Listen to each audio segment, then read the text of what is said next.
हाँ, तो अभी तक अपन ने दो मेन टॉपिक पढ़ लिए थे। मृतगर्भा पढ़ा सबसे पहले। मृतगर्भा क्या था? गर्भ के अंदर, गर्भाशय के अंदर ही गर्भ की मृत्यु हो जाना। ठीक है।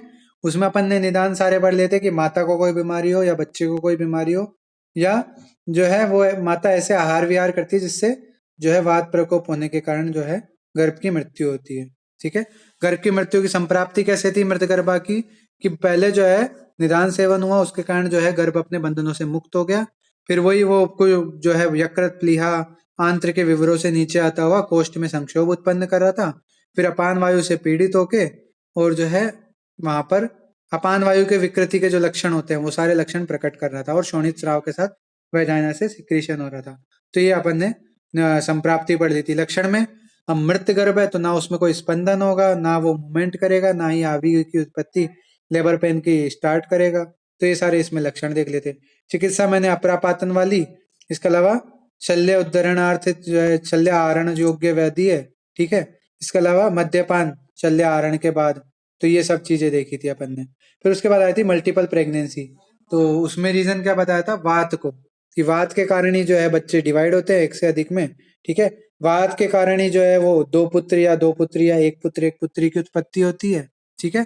और इसमें कारण क्या बताया था? चरक ने तो बताया था पूर्व जन्म कृत कर्मों को, और सुश्रुत ने अधर्म को। ठीक है। फिर उसके बाद अपन ने मॉडर्न के अकॉर्डिंग मल्टीपल प्रेगनेंसी पढ़ी थी, जिसमें अपन ने मोनोजाइगोटिक या यूनिओव्यूलर या डाइजाइगोटिक या मल्टी ओव्यूलर, ठीक है, डाई ओव्यूलर। तो ये अपन ने देख लिया था कैसे हुआ। फिर उसका प्लेसेंटा की पोजीशन देख ली थी, क्या तो भाई एक ही प्लेसेंटा दोनों गर्भों को पोषण दे रहा है, या दो अलग अलग प्लेसेंटा दो अलग अलग गर्भों को पोषण दे रहे हैं। प्लेसेंटा हो गई ट्विन प्रेगनेंसी में। ठीक है। डायग्नोसिस के लिए मेन तो यूएसजी हो ही गई। उसके अलावा फिर सिंपाइजल फंडल हाइट चेक करना, एब्डोमेन एग्जामिनेशन में दो हेड फील करना, फीटल हार्ट रेट का दो जगह लगाने पर अलग अलग फील होना, कम से कम 10 से 15 का अंतर होना। ठीक है। एक्सरे, एमनियोटिक फ्लूइड का जांच, ये सारी अपन ने देख ली थी। इफेक्ट देख लिया था, माता पर क्या पड़ा था, बच्चे पर क्या पड़ा था, और लेबर पर क्या पड़ा था, वो अपन ने देख लिया था। और जो है उसका अपन ने आगे बस ये बात कर ली थी। फिर अपना अब आता है टॉपिक अबॉर्शन का। अबॉर्शन क्या है? एक्सपल्शन ऑफ द प्रोडक्ट या abortus just before 20 weeks of gestation और weight of foetus below 500 gram is called abortion. Abortion क्या है? कि जो बच्चा है, गर्भस्थ बच्चा है, मृत बच्चा है, गर्भ है, उसका 20 हफ्ते से पहले की स्थिति में जो है गर्भ से बाहर निकलना, वो क्या कहलाता है? अबॉर्शन कहलाता है। ठीक है। और मिसगैरेज कहाँ? मिसकैरेज क्या हो गया? 12 हफ्ते से पहले अगर यही चीज हो रही है तो वो मिसकैरेज हो गया। ठीक है। तो ये अबॉर्शन की अपने डेफिनेशन होगी। अबॉर्शन दो प्रकार का होता है, एक स्पॉन्टेनियस और एक इंड्यूस्ड। स्पॉन्टेनियस मतलब स्वतः हो रही है प्रक्रिया, इसमें अपने अपना कुछ हाल नहीं है, हाथ नहीं है, ना कोई पिल ली ना कुछ ऐसा। तो ये स्पॉन्टेनियस हो गया। इंड्यूस्ड क्या होता है? जो क्लिनिकल होता है, जो मेडिकल होता है, जो लीगल अबॉर्शन होता है अंडर एमटीपी एक्ट ऑफ 1971, वो क्या होता है? Induced abortion. ठीक है। इसके अलावा जो इलीगली करते हैं ना, दवाइयां लेके और अबॉर्शन करते हैं, वो भी एक तरह का इंड्यूस्ड अबॉर्शन ही है। ठीक है। तो इंड्यूस्ड में मतलब अपन किसी मेडिकेशन या सर्जरी के द्वारा अबॉर्शन करवा रहे हैं। ठीक है। और जो स्पॉन्टेनियस है वो स्वतः हो रहा है, ऑटोमेटिक। इसमें ना तो मदर का कोई लेना देना, ना कोई सर्जरी हो रही, ना ही कोई मेडिकेशन ली। ठीक है। तो वो स्पॉन्टेनियस हो गई। फिर स्पॉन्टेनियस के अलग अलग टाइप बता रखे हैं। Threatened abortion. ठीक है। थ्रेटन्ड मतलब संभावित गर्भपात। दूसरा इनएविटेबल, अपरिहार्य गर्भपात। तीसरा कंप्लीट अबॉर्शन। कंप्लीट अबॉर्शन मतलब जो अबोर्टस है वो पूरा निकल चुका है बाहर। Incomplete abortion. इनकम्प्लीट अबॉर्शन में मतलब अबोर्टस का कुछ पार्ट तो निकल गया, कुछ पार्ट जो है गर्भ में ही रह गया। ठीक है। Septic abortion. सेप्टिक आता है इन्फेक्शन को लेके। ठीक है। तो इन्फेक्टिव अबॉर्शन हो गया यहाँ पे, एक तरह से कोई इन्फेक्शन भी साथ में है एसोसिएटेड। ठीक है। रिकरेंट और हैबिचुअल अबॉर्शन यानी बार बार अबॉर्शन होते हैं उसको, लेडी को। मिस्ड अबॉर्शन यानी अबॉर्शन तो हो गया लेकिन लेडी को पता नहीं लगा कि उसका अबॉर्शन हो चुका है, इस तरह की केस। तो ये सारे जो हैं टाइप, 7 टाइप के जो है स्पॉन्टेनियस अबॉर्शन के टाइप्स हैं। ठीक है। नाम सबके याद रखने: threatened abortion, inevitable, complete, incomplete, septic, recurrent या हैबिचुअल, और मिस्ड अबॉर्शन। और इंड्यूस्ड अबॉर्शन एक ही टाइप का होता है, legal abortion under MTP act 1971। ठीक है। तो ये अबॉर्शन के टाइप हो गए। अब इसमें क्वेश्चन कैसे पूछा जाता है?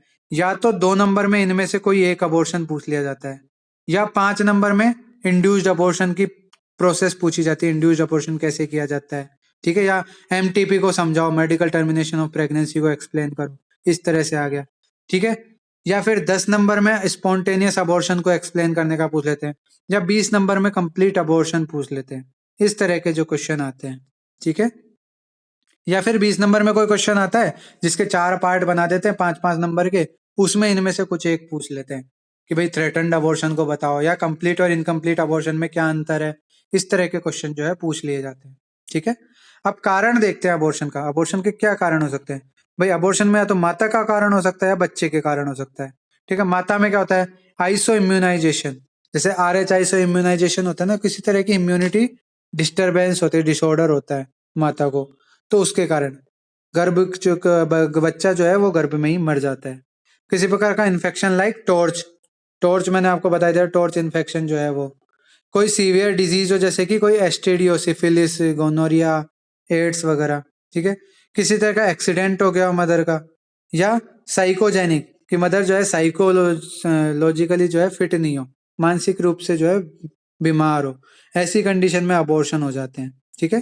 फीटल कोज, फीटल क्या है, क्रोमोसोम एबनॉर्मेलिटी के कारण, किसी प्रकार की क्रोमोसोमल एबनॉर्मेलिटी है, जैसे कि टर्नर सिंड्रोम हो रखा है, या फिर अपने डाउन सिंड्रोम हो रखा है, या फिर क्या बोलते हैं क्लाइनफेल्टर सिंड्रोम।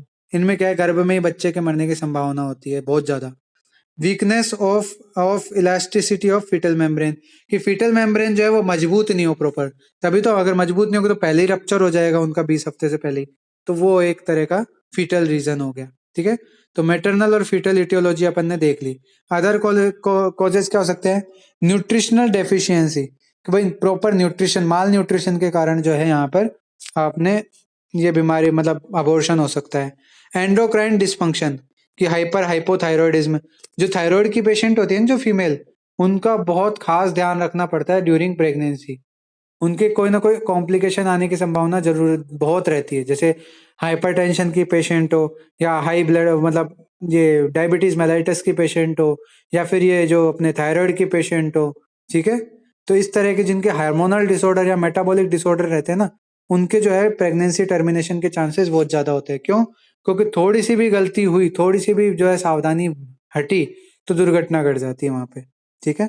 तो वो यहाँ पे बता रखा है एंडोक्राइनल में क्या है, थायराइडिज्म या जेस्टेशनल डायबिटीज, ठीक है।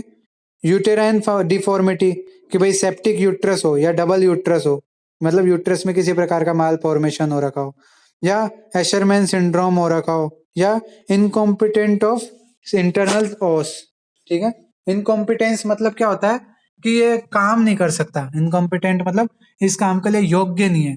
तो गर्भ को जो है मेंटेन रखने के लिए, बनाए रखने के लिए गर्भावस्था को, वो जो अपने एंडोमेट्रियम है वो योग्य नहीं है, ठीक है। तो यहाँ पे बता रखा है, समझ में आई है बात, इनकॉम्पिटेंस का मतलब।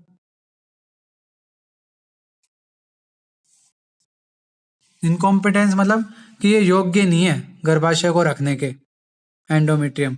और एशरमैन सिंड्रोम क्या होता है कि इसमें क्या होती है कि जो एंडोमेट्रियम वॉल है ना, उसमें फाइब्रोइड टिश्यू का है ना चेंज हो जाते हैं, जो एपिथेलियल टिश्यू है ना उसकी जगह फाइब्रोइड टिश्यू आ जाते हैं। और फाइब्रोइड टिश्यू क्या है, कोई न्यूट्रिशन में तो हेल्प करते नहीं है, तो इसलिए जो है वहां पे भी अबॉर्शन हो जाता है। ना ही जो पेन अपना प्लेसेंटा है वहां पे प्रॉपरली जो है अटैच हो पाता है मदर यूटेरस के, ठीक है। तो ये अपने यहाँ पे बात हो गई अदर कॉजेज में। एनवायरमेंटल कॉज, कि मदर ड्रिंकिंग स्मोकिंग करती है, वो एनवायरमेंटल कॉज हो गया।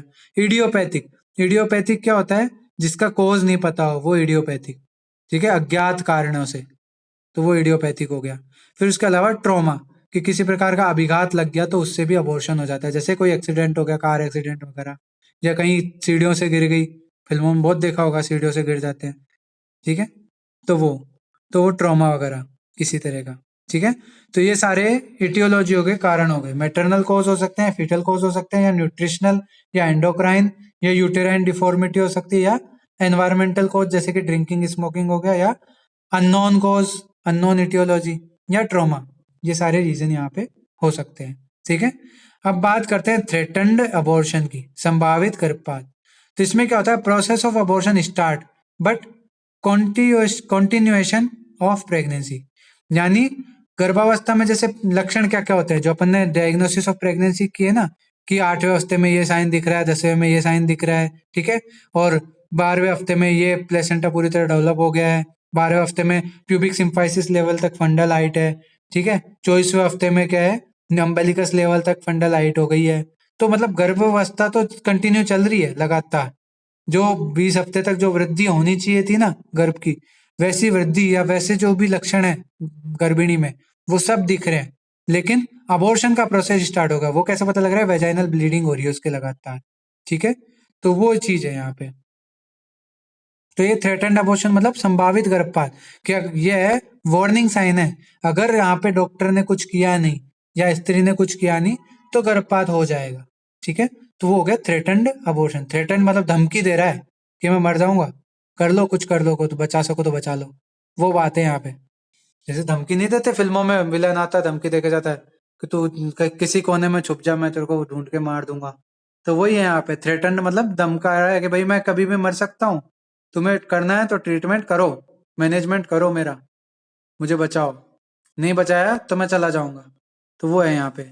साइन सिम्टम यहाँ पे क्या होंगी कि वेजाइनल ब्लीडिंग होगी पर कम होगी, क्योंकि थ्रेटन्ड है ना, धमकी तो दे रहा है अभी। सर्वाइकल ओस क्लोज्ड होगा, डल पेन होगा, अब चूंकि वेजाइनल ब्लीडिंग कम हो रही है तो पेन भी डल होगा यहाँ पे।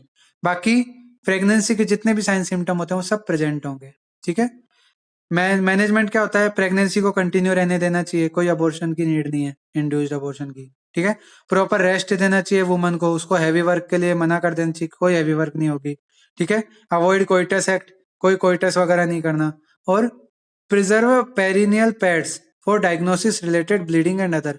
फिर वो जो ब्लीडिंग वगैरह हो रही है उसके रीजन को जानने के लिए जो है प्रिजर्व करना चाहिए किसको, जो भी पैड वगैरह जो भी फीमेल यूज कर रही है, ठीक है, तो उनको। तो ये अपने मैनेजमेंट में आ गया, समझ में आ गया। थ्रेटन्ड अबॉर्शन, आगे बढ़े। हाँ, थ्रेटन्ड अबॉर्शन में एक बात और कही है कि अगर कोई जेनेटिक या क्रोमोसोमल अबनॉर्मलिटी हो तो अबॉर्शन को होने देना चाहिए, और अगर फीटस नॉर्मल है तो मिसगैरेज को रोकने का प्रयास करना चाहिए। तो ये हो गया अपना थ्रेटन्ड अबॉर्शन। बहुत इजी था, थ्रेटन धमकी दे रहा है, इस तरह से याद रखना, धमकी दे रहा है जाने की, गया नहीं है पर धमकी धमका रहा है कि मैं जाऊंगा, तो उसको बचाया जा सकता है, ठीक है। तो ये हो गया। दूसरा इनएविटेबल अबॉर्शन, अपरिहार्य, प्रशंसमान, किसका जाना तय है, ठीक है। तो यहाँ पे क्या बता रखा है, process of abortion started and reach where the continuation of pregnancy not possible, कि मतलब प्रोसेस तो हो गया स्टार्ट अबॉर्शन का, और इसी स्थिति में पहुंच गया कि आप अपन बच्चे को बचा नहीं सकते, ठीक है। तो वो हो गया अपना इनएविटेबल अबॉर्शन। इसके क्या साइन सिम्टम है, वेजाइनल ब्लीडिंग ज्यादा होगी, सर्वाइकल लॉस ओपन होगा, पेन सीवियर होगा, और रप्चर ऑफ फीटल मेम्ब्रेन यहाँ पे प्रेजेंट होगा, ठीक है। तो ये लक्षण यहाँ पे दिखाई देंगे। मैनेजमेंट क्या होगा, फर्स्ट ट्राइमेस्टर के दौरान अगर आपको कंफर्म हो गया कि ये इनएविटेबल टाइप का अबॉर्शन है, मतलब अबॉर्शन होना तय है, तो डीएनसी या एसएनडी मेथड, यानी डायलेटेशन एंड क्यूरेटेज या सक्शन एंड इवैक्यूएशन मेथड से जो है यहाँ पे अपन को गर्भ को बाहर निकाल देना चाहिए, अबॉर्शन करवा देना चाहिए, ठीक है। दूसरा, अगर सेकेंड ट्राइमेस्टर हो गया, सेकेंड ट्राइमेस्टर कब से कब तक का होता है, बताओ, डायग्नोसिस ऑफ प्रेगनेंसी पढ़ चुके हो।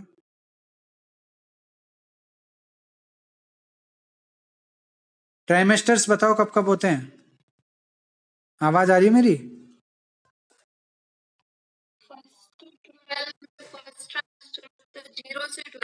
अच्छा, और सेकेंड,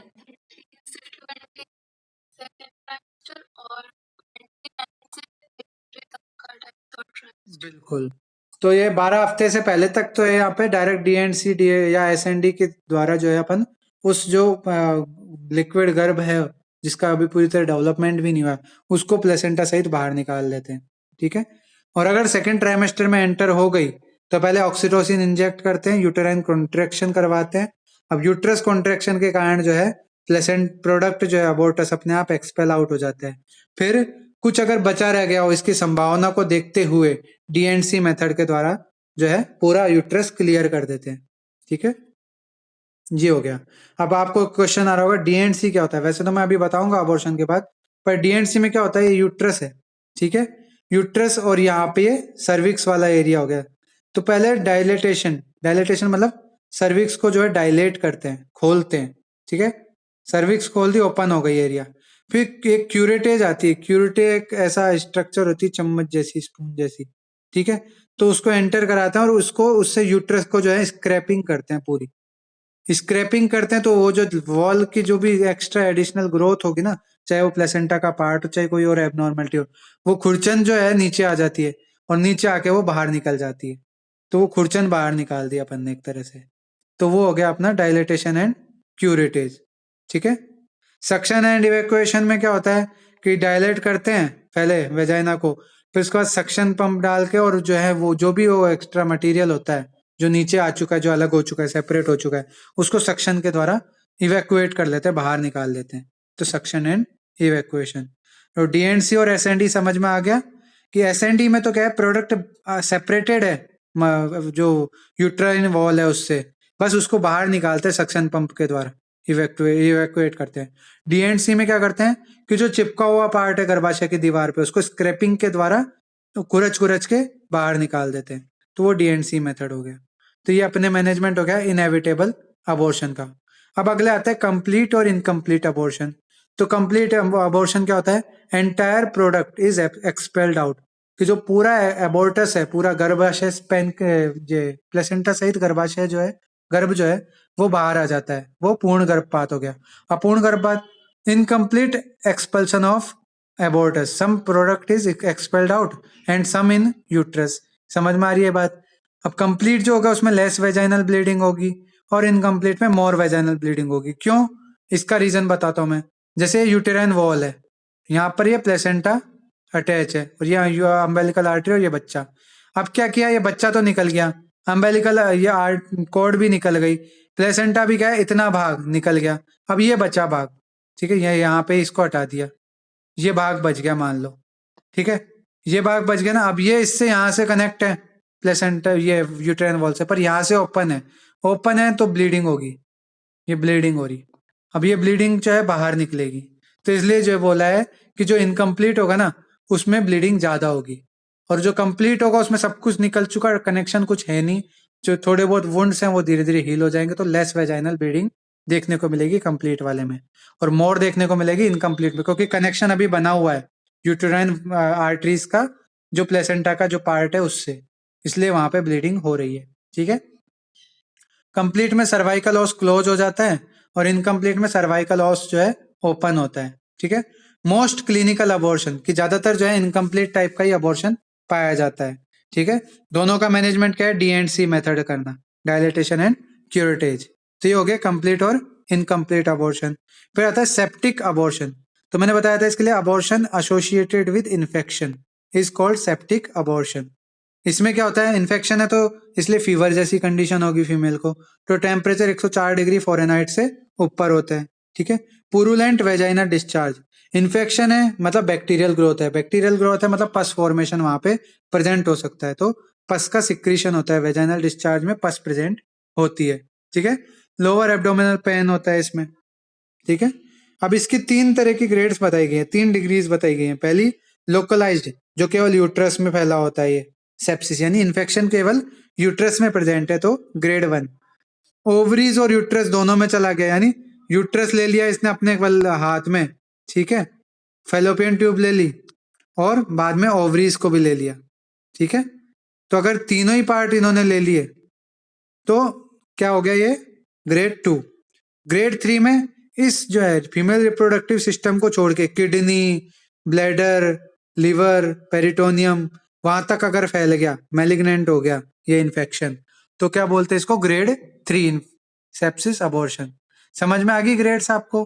पहली केवल यूट्रस में, दूसरी यूट्रस से कनेक्टेड यानी फेलोपियन ओवरी वहां तक फैली हुई है, और तीसरी क्या होगी, लिवर किडनी तक पहुंच गई है बात, पेरिटोनियम तक पहुंच गई है बात। तो ये सेप्टिक अबॉर्शन हो गया। इसका मैनेजमेंट क्या होगा, पहले तो प्रोडक्ट का एक्सपल्शन करना है, ठीक है, एंटीबायोटिक थेरेपी के साथ। अगर ग्राम पॉजिटिव बैक्टीरिया का इन्फेक्शन है तो पेनिसिलिन का इंजेक्शन दिया जाता है, और अगर ग्राम नेगेटिव का है तो जेंटामाइसिन या फिर साइट्रेक्सोन का इंजेक्शन दिया जाता है, ठीक है। एनारोबिक बैक्टीरिया है तो क्लिंडेमाइसिन या मेट्रोजाइल का जो है इंजेक्शन यहाँ पे दिया जाता है। मतलब ये एंटीबायोटिक्स जो है यूज की जाती है एंटीबायोटिक थेरेपी में, ठीक है। नाम याद हो जाए तो ठीक है, नहीं तो क्या करना है, कि expulsion of product with the help with association with antibiotic therapy, यानी कि एबोर्टस को तो निकालना ही है, साथ में एंटीबायोटिक थेरेपी भी देनी है। Retained placenta is removed in mid pregnancy, कि जो रिटेंशन हो गया प्लेसेंटा का उसको भी रिमूव करना चाहिए। ठीक है, तो ये अपना क्या हो गया, सेप्टिक अबॉर्शन हो गया। फिर अगला आता है अपना क्या, रिकरेंट या हैबिटेट अबॉर्शन। हैबिटेट मतलब लगातार हैबिट बनी हुई है अबॉर्शन की। ठीक है, तो हैबिटेट अबॉर्शन क्या होता है, अबॉर्शन अकर मोर देन 3 टाइम्स।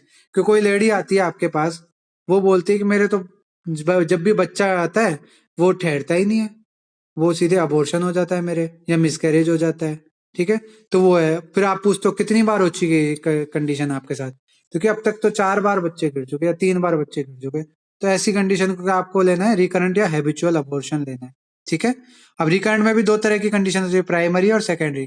प्राइमरी मतलब फीमेल नेवर बीन पैरिटी, मतलब कि फीमेल जितनी बार प्रेग्नेंट हुई ना उसने कभी भी जो है पैरिटी क्रॉस नहीं किया, यानी 20 हफ्ता क्रॉस नहीं किया।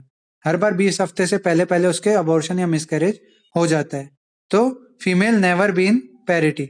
अब ये पैरिटी क्या होती है, ग्रेविडा क्या होती है, ये सब चीजें मैं आपको एक्सप्लेन करूंगा। ठीक है, जब मैं आपको लेबर पढ़ा दूंगा ना पूरा, उसके बाद ये पैरिटी वगैरह इन सब चीजों की बताऊंगा, ऑब्स्टेटिक हिस्ट्री के बारे में थोड़ा बहुत बताऊंगा। ठीक है, तो यहाँ पे क्या बता रखा है, फीमेल नेवर बीन पैरिटी, यानी फीमेल प्रेग्नेंट तो हुई है पर उसने कभी भी 20 हफ्ते का टाइम पीरियड क्रॉस नहीं किया। 20 हफ्ते से पहले पहले बच्चा गिर जाता था उसके, तो वो प्राइमरी रिकरेंट है। सेकेंडरी रिकरेंट क्या होता है कि फीमेल ने, जैसे कि एक फीमेल है, उसके ऑलरेडी एक बच्चा है। ठीक है, उसके बाद उसने सेकेंड चाइल्ड के लिए ट्राई की, अब 3-4 बार से ट्राई कर रही है लेकिन उसके अबॉर्शन हो रहा है बार बार, तो वो क्या हो गया, सेकेंडरी रिकरेंट। ठीक है, प्राइमरी रिकरेंट और सेकेंडरी रिकरेंट में डिफरेंस समझ में आ गया आपको? कोई डाउट है यहाँ पे?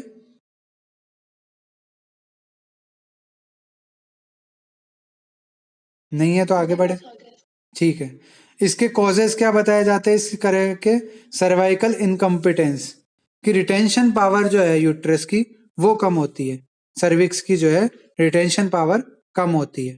ठीक है, तो ये हो गया। अब इसका मैनेजमेंट क्या है, मैनेजमेंट है इसका सर्वाइकल सर्किलेज ऑपरेशन। सर्किलेज ऑपरेशन में क्या करते हैं, जैसे ये यूट्रस है, ठीक है, यहाँ पे ये वेजाइनल पार्ट है, तो यहाँ पे सुचरिंग कर देते हैं, सुई से धागा यूं पैकिंग कर देते हैं, बांध देते हैं। बांध के इसको जो है ओएस को ओपन कर देते हैं, वो ओपन नहीं क्लोज कर देते हैं। ठीक है, क्लोज करने से क्या होता है यहाँ पे और डेवलपमेंट का पूरा ध्यान रखते हैं, फीमेल का जो है पूरी रेगुलर चेकअप होता रहता है यहाँ पे। ये बच्चा है, ठीक है, तो इस तरह से यहाँ पे सर्कलेज ऑपरेशन करते हैं। ठीक है, तो सुचरिंग कर देते हैं सर्विक्स की, इंटरनल ओस की साइड में। ठीक है, तो यहाँ यही बता रखा है सर्कलेज ऑपरेशन में कि suturing of cervix near the internal os with the help of non absorbable suture. Non absorbable क्यों किया है, एब्जॉर्बेबल सुचर जो होते हैं वो एक टाइम बाद गायब हो जाते हैं। अब वो गायब हो जाएंगे तो सर्वाइकल ओस वापस ओपन हो जाएगा और फिर वापस अबॉर्शन के चांसेस बन जाएंगे। ठीक है, तो इसलिए यहाँ पे बता रखा है कि नॉन ऑब्जर्वेबल सुचर से वो जो है 14th वीक पे जो है सर्कलेज ऑपरेशन कर देना चाहिए। और जब 37वां हफ्ता आता है, यानी टर्म प्रेगनेंसी आ रही होती है, तो उन स्टिचेस को रिमूव कर देना चाहिए और इंडक्शन ऑफ लेबर की प्रोसेस शुरू कर देनी चाहिए। तो इस तरह से जो है रिकरेंट या हैबिटेड अबॉर्शन को रोका जा सकता है। ठीक है, तो समझ में आ गया कि एनसर्कलेज ऑपरेशन क्या है, क्यों किया, और इसको जो है सूचरिंग को कब हटाना है, वो सब बात अपन ने देख ली। अब आखिरी टाइप आता है स्पॉन्टेनियस अबॉर्शन का, missed abortion. Foetus is dead inside uterus and remain inside, mother is unaware, कि माता को पता नहीं होता कि बच्चा मर चुका है। ठीक है, और बच्चा अंदर ही अंदर मरा हुआ पड़ा है। ठीक है, no increase in symphysial fundal height, कि जो सिम्फाइजल फंडल हाइट है उसमें कोई इंक्रीमेंट या इंक्रीज नहीं होता है। ठीक है, subside the symptom of pregnancy, धीरे धीरे करके प्रेगनेंसी के जितने साइन सिम्टम थे ना वो सब खत्म हो जाते हैं। ठीक है, नो वेजाइनल ब्लीडिंग, वेजाइना से कोई ब्लीडिंग नहीं होती। यही तो रीजन है कि माता को पता नहीं लगता, माता सोचती है कि उसके पीरियड्स मिस हो रखे हैं मतलब वो प्रेग्नेंट है, लेकिन असल में क्या हो चुका है, वहां अंदर अबॉर्शन हो चुका है। पेन एब्सेंट होता है। तो ये सारे यहाँ पे लक्षण मिस्ड अबॉर्शन के दिखाई देते हैं। मैनेजमेंट क्या है कि अंदर पड़े हुए अबॉर्टस को बाहर निकालो, यानी DNC method, dilatation and curettage. तो इस प्रकार से अपने स्पॉन्टेनियस अबॉर्शन कंप्लीट होते हैं। अब स्पॉन्टेनियस अबॉर्शन को एक बार ब्रीफ में मैं समझा देता हूँ। सबसे पहले थ्रेटन्ड अबॉर्शन आया था। थ्रेटन्ड मतलब धमकी वाला, संभावित, कि भाई इसमें क्या होता है, अबॉर्शन प्रोसेस तो स्टार्ट हो गई लेकिन प्रेगनेंसी कंटिन्यू चल रही है। ऐसी स्थिति में अपन को क्या करना चाहिए एज ए डॉक्टर, प्रेगनेंसी को स्टेबल रखने की कोशिश करनी चाहिए, बच्चे को गिरने से बचाने की कोशिश रखनी चाहिए। केवल किस कंडीशन में नहीं बचाना चाहिए, अगर कोई जेनेटिक या क्रोमोसोमल डिसऑर्डर हो तो।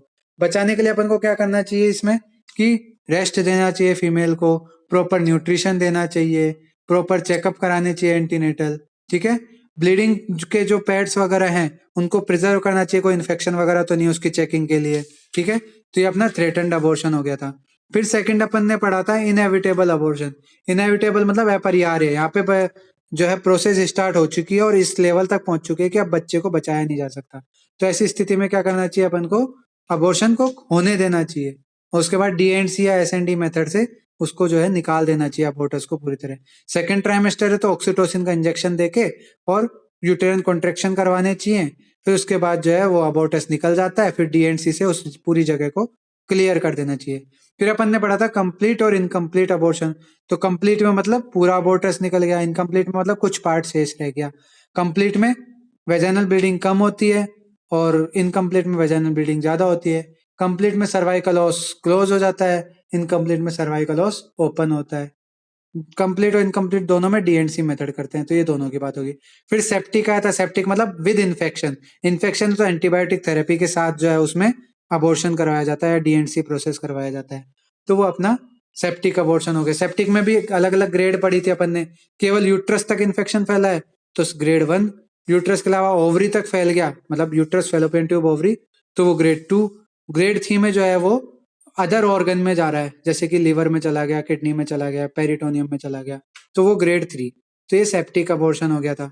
फिर अपन ने देखा था रिकरेंट, जो बार बार हो रहा है अबॉर्शन। रिकरेंट का अपन ने क्या देखा था कि अपन ने उसके बार बार अबॉर्शन हो रहा था। प्राइमरी था और सेकेंडरी था। प्राइमरी में कि उसने कभी भी 20 हफ्ते से ज्यादा की प्रेगनेंसी कंसीव की ही नहीं थी, 20 हफ्ते से पहले पहले अबॉर्शन उसका हर बार हो जाता था। और जो सेकेंडरी है उसमें पहले या तो बच्चा पैदा कर चुकी है या 20 हफ्ते से ऊपर की प्रेगनेंसी भी उसके रही हुई है, पैरिटी उसने क्रॉस की है, तो वो अपने क्या हो गया, रिकरेंट के टाइप हो गए। फिर उसमें अपन ने ट्रीटमेंट में क्या देखा था, सर्कलेज ऑपरेशन, कि उसकी सर्विक्स को जो है बांध देते हैं, किससे, अनएब्जॉर्बेबल सुचर से, ठीक है, बांध दिया। फिर उसके बाद जो है 37वें हफ्ते पे वो सुचरिंग खोल देते हैं और जो है इंडक्शन ऑफ लेबर स्टार्ट कर देते हैं। फिर लास्ट अपन ने पढ़ा मिस्ड अबॉर्शन, जिसमें माता को अबॉर्शन का पता नहीं होता, बच्चा अंदर अंदर मरा पड़ा है, ठीक है, और कोई पेन नहीं, प्रेगनेंसी के जो साइन सिम्टम थे वो भी धीरे धीरे करके सबसाइड हो रहे हैं, कोई वेजाइनल ब्लीडिंग नहीं है, ठीक है। ट्रीटमेंट में अपन ने टीएनसी के द्वारा अबॉर्टस को निकाल दिया। तो ये अपने मिस्ड अबॉर्शन की चिकित्सा हो गई। फिर आता है इंड्यूस्ड या लीगल अबॉर्शन। ये क्या है, मेडिकल अंडर एमटीपी एक्ट 1971 की medical termination of pregnancy act के तहत होता है। अगर 12 हफ्ते से पहले करवाना हो इंडक्शन ऑफ जो अबॉर्शन है तो एक डॉक्टर ही काफी रहता है, 1 प्रैक्टिशनर इज नीडेड। और अगर 20 हफ्ते से कम लेकिन 12 हफ्ते से ज्यादा की प्रेगनेंसी हो तो कम से कम 2 मेडिकल प्रैक्टिशनर होने जरूरी है, ठीक है। कंसेंट की बात करें तो केवल मदर का कंसेंट जरूर काफी है, यानी फादर की कंसेंट की कोई जरूरत नहीं है, केवल मदर जाके भी अबॉर्शन करा सकती है, तो कंसेंट की बात हो गई। मैनेजमेंट, अब मैनेजमेंट मतलब अबॉर्शन कैसे कैसे करा सकते हैं, तो पहला मेडिकल मेथड से, दूसरा सर्जिकल मेथड से, तीसरा मेडिको सर्जिकल, तीनों तरह के मेथड यहाँ पे यूज किए जा सकते हैं। अब मेडिकल मेथड क्या है, ये कॉम्बो पैक होता है 1+4 टैबलेट का। एक टैबलेट किसके लेते हैं, मीफेप्रिस्टोन, नाम याद करने पड़ेंगे आपको, मीफेप्रिस्टोन 200 mg, ये एंटी प्रोजेस्टेरोन जो है टैबलेट होती है। दूसरी 4 टैबलेट देते हैं उसके बाद उसको मीजोप्रेस्टोल 200 mg ईच, ये सर्वाइकल डायलेटेशन करती है, ठीक है। इसका यूज कब तक कर सकते हैं, 63 दिन की प्रेगनेंसी होने तक किया जा सकता है, मतलब 63 दिन तक की प्रेगनेंसी को अबॉर्ट करने के लिए किया जा सकता है। और बेस्ट कब तक रहती है, 49, यानी 7 वीक से पहले पहले इसको यूज करना बेस्ट रहता है, ठीक है। तो यहाँ पे ये बता रखा है मैनेजमेंट में। अब इसका प्रोसीजर क्या है, सबसे पहले जो फीमेल है उसको एक टैबलेट दी जाती है मेफेप्रिस्टोन की ओरली, ठीक है। फिर दूसरी चीज क्या है, थर्ड डे, अब एक दिन रेस्ट देते हैं बीच में दूसरे दिन, फिर तीसरे दिन उसको 4 टैबलेट मीजोप्रेस्टोल जो है इंट्रावेजाइनली देते हैं, ठीक है, वेजाइना के थ्रू। 4 घंटे वेट करते हैं, 4 घंटे के अंदर क्या होता है, एक्सपल्शन ऑफ प्रोडक्ट हो जाता है यूटेराइन कॉन्ट्रैक्शन होके। अगर नॉट एक्सपेल्ड आउट, अगर वो एक्सपेल आउट नहीं होते तो 2 टैबलेट मीसोप्रोस्टोल की और देते हैं इंट्रावेजाइनली, ठीक है। फिर यूटेराइन कॉन्ट्रैक्शन होते हैं और फिर जो है बच्चा बाहर निकल जाता है। तो ये मेथड है यहाँ पे मेडिकल मेथड, समझ में आया।